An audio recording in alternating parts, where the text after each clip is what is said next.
تخيل معايا كده يا صديقي لو حد قال لك ان في كارت من عام 2017 يقدر يشغل لك كل الالعاب على دقه 1080 بي بسلاسه وبدون مشاكل في 2025. فلك ان تتخيل ايه هو الكارت اللذيذ ده. ويا عزيزي خلينا شايفين في العنوان بتاع الفيديو الا وهو جي تي اكس 1080 تي اي صاحب ال 11 جيجا في رام في هذا العصر. خلينا نبدا.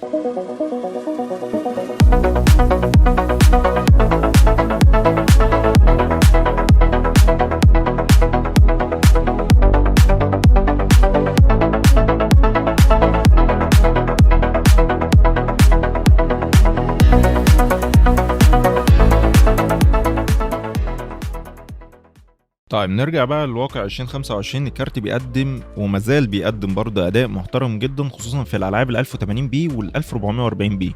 لو عملت شويه تظبيطات كده في الاعدادات لالعاب زي وورزون، ايبك ليجند، فورتنايت وجي تي اي في، كارت بيشغلهم حلو جدا وبفريمات دايما فوق ال 60 فريم في اغلب الاوقات. بس طبعا الالعاب الجيل الجديد بقت متطلبه بزياده، فلازم تقلل شويه في الجرافيك والحاجات اللي زي كده مع كارت زي ده.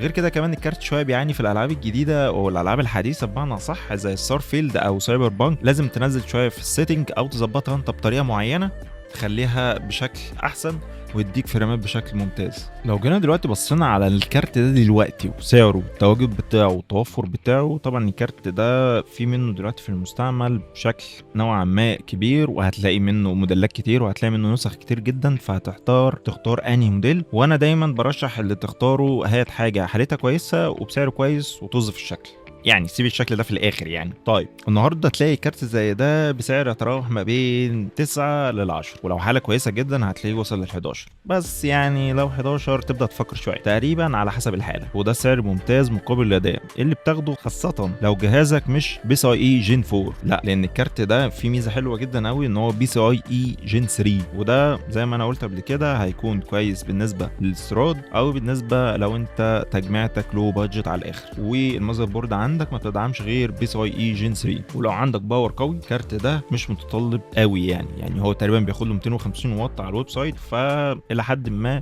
ده يعني ممتاز مع كارت بالقوه دي يعني. طيب وده دلوقتي ينقلنا لميزه مهمه جدا، مميزات الكارت وعيوبه. طيب نبدا بالمميزات. اداء ممتاز جدا على 1080 بي وال 1440 بي. غير كده كمان ان هو جايب بي رام 11 جيجا بايت، وده رقم مش صغير على فكره لكارت قديم بالمنظر ده. الكارت مش بيحتاج باور مجنون، هو 250 واط، يعني انت لو 550 ل 600 واط انت في الممتاز جدا. العيوب: مفيش دعم للري تريسنج الحقيقي زي كروت الار تي اكس. استهلاك كهرباء يعني الى حد ما 250 واط، لا في كروت تانية زي الار تي اكس مثلا 30 60 ولا 40 60 تحت ال 200 واط، فده برضو ممكن نعتبرها عيب شويه. السخونيه: كارت زي ده قديم اكيد ممكن ما بيبقاش متغير له سيرمال بيست قبل كده او اي حاجه من الحاجات دي، فطبيعي ممكن تلاقي جدا سخونه ودرجات عاليه في الحراره. عشان كده لو تلاحظوا ان انا زي ما قبل كده ما قلت ان انت حاول دايما تنقي كارت شاشه يكون المالك الاول او التاني ليه ايا يكن، بس اهم حاجه تكون حاله الكارت تكون كويسه. الشخص اللي بيبيع لك الكارت ده تطمن وتعمل تستاتك وتلاقيه عادي سايبك اعمل يا باشا التستات اللي انت عايزها، فده يديك ثقه شويه. غير كده كمان بص يا باشا على حاله المراوح، يعني لف كده المروحه كده شوفها مثلا هل بتلف بسلاسه ولا فيها مشكله، هل درجه حرارته مثلا فوق الطبيعي. يعني مثلا انت بتتكلم في كارت زي ده انا اتوقع جدا قوي في حالات معينه جدا، يعني هتلاقي مثلا بتلعب في 75 وتحت، لو تحت ال 75 برضه انت ممتاز، فوق ال 75 تبدا بقى تقلق شويه. اوكي كده يبقى محتاج الكارت ده يتغير له سيرمال او محتاج يتنضف او يعني هتلاقي بقى حاجات كتير جدا قوي. وتطمن ان الكارت برضه يعني حالته من بره شكلها كويس، يعني مش بس اداؤه بس، يعني ان هو يا باشا اداؤه وفريماته ومش عارف ايه والكارت، لا بص على الكارت الخارجي، شكل حالته الخارجيه عامله ازاي، هل هو كويس ولا في مشاكل، هل حط سيناريوهات لنفسك وانت بتشتري، لان في ناس كتيره جدا بتقع في حته المستعمل دي ان هو بيشتري كارت على اساس ان هو عمل له تيست والدنيا تمام، بس اول ما بيجربه لمده يومين ثلاثه بيلاقي ان الكارت فيستك نو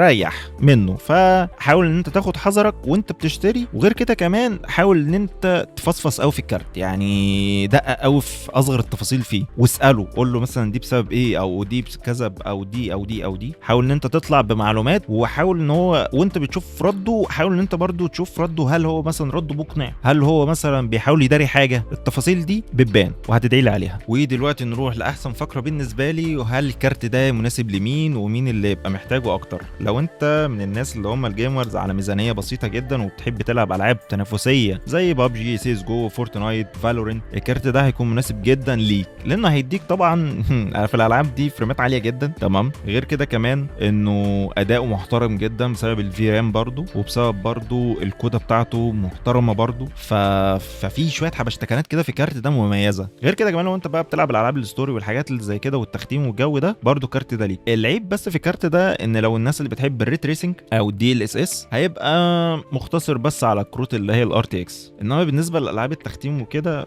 ال 1080 تي اي هتلاقيه بيدي لك بقى الاداء اللي هو اللي على ابوه. طيب تعالوا بقى المره دي بقى نروح لحته ايه الخلاصه اللي فيها الزتونه من الاخر. الكارت جي تي اكس 1080 تي اي لسه بيقدم اداء ممتاز جدا لسه في 2025، واداء محترم جدا في الالعاب حتى الستوري او الالعاب حتى الكومبيتيتيف. هديك دايما في الالعاب الستوري زي ما قلنا فوق 60 اف في اس، والالعاب الكومبيتيتيف دايما هيديك اداء مرضي جدا فوق ال 100 اف في اس. فانا من رايي شخصيا لو انا لقيته بسعر كويس وحاله نظيفه فدايما هشتريه. ليه؟ في كروت دايما بتكون سعرها مبالغ فيه جدا، وانت مش محتاج مثلا ان انت تدفع مثلا فلوس زياده مقابل ان انت تاخد شويه حاجات انت اصلا مش هتستفاد بيها، او انت حتى كمان مش هتشغلها زي الدي ال اس اس مثلا او الار تي اكس. لو انت العابك مثلا مختصره مثلا على الكومبيتيتيف او الاي اي او الحاجات اللي زي كده، فانا شايف بصراحه ان جي تي اكس 1080 تي اي بيدي لك صفقه ممتازه جدا من كل النواحي. غير كده كمان الكارت هتلاقيه الى حد ما منتشر، الى حد ما هتلاقيه برضو في طريقه في السعر مثلا هتلاقيه رايح جاي، اداء وشكل كويسين جدا. فانت يعني اكتر حاجه بس اللي هتبقى مضايقاني في الكارت ده بس ان هو من الكروت اللي بتطلع حراره بجد. يعني لا هو بيطلع حراره، فهو بيطلع حراره 250 واط على فكره لا يستهان بها تماما. بس فاكتبوا لي في الكومنت لو شايفين جي تي اكس 1080 تي اي لسه يستاهل، ولو عجبكم الفيديو ما تنسوش تعملوا لايك وسبسكرايب وفعلوا الجرس عشان يوصل لك كل جديد. سلام.